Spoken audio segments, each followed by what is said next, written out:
So today we're going to shoot a video on how to change oil on the Hellcat. For most of us, we might think about this and go, well, that's dumb. Like, who can't change their oil? But there's people out there, or there's people that want to know what size wrenches to use or tips or tricks or what to avoid. So that's what we're doing today, is just shooting a video, basic video on how to change the oil on a Hellcat, just to make sure that everything goes perfect. See, right now I have it jacked up. I still need to put a stand underneath it. With that being said, the car is super low to the ground, so I recommend putting a 2x4 on the floor and at least driving one of the wheels up onto the 2x4 to make putting the jack underneath easier. That way you can jack it straight to part of the frame. There's a bolt on the frame there that I like to put in the center of the head myself. That way, you're not actually pushing up on the car with the kind of like the castle head parts on the jack itself. One of the other things I like to do is always remove the oil cap. It seems to, you pull it off and it allows it to pull air in as oil comes out. The oil tends to go out a little bit faster.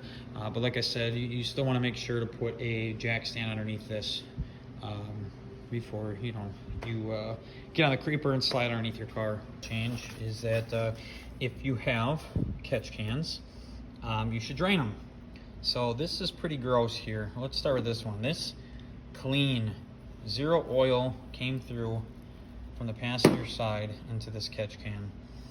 Driver's side catch can. This thing is gross and it is full of crap. There is less than, there has to be less than 1,000 miles since last time I had this, since I installed the cans. So I mean that's a pretty good chunk of oil, and you can see it's pretty nasty. So make sure that you get one of these, because if you don't have one of these, all of this crap would have gone through your motor.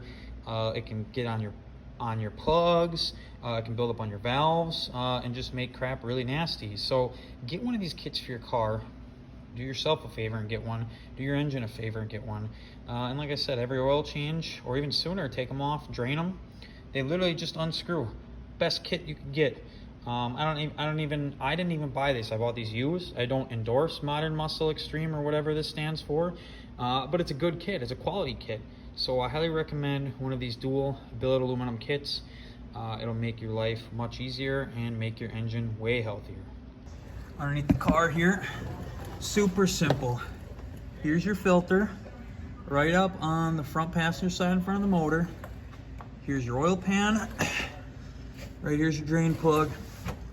Now, drain plug on my car is a 13 millimeter, which it should be on everyone's car that has a Hellcat. There's a possibility it could be different from year to year. It's literally didn't take that much. All I did was put the wrench on there and slap the wrench a couple times, and he took it off. This is the first time I've changed the oil on this car. I have a track day tomorrow, and I wanted to make sure we are good to go.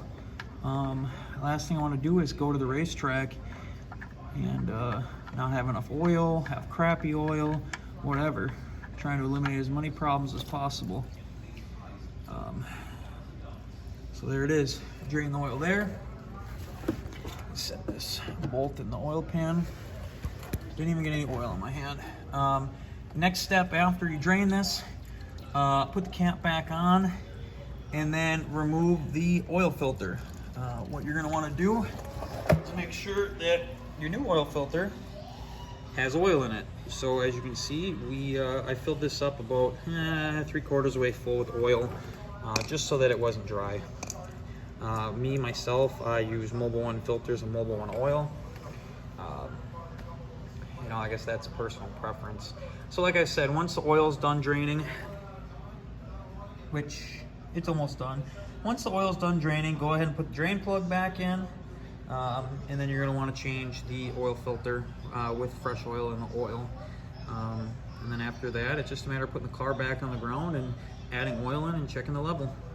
Okay, so the car is done. Something I forgot to mention was that you want to make sure to wipe a little bit of oil on the oil filter gasket When you tighten it, make sure you hand tighten it, and then just give it a little bit of a crank, and that's perfect. Don't over tighten it because it's going to be a pain in the ass to get it back off. I think it's about everything.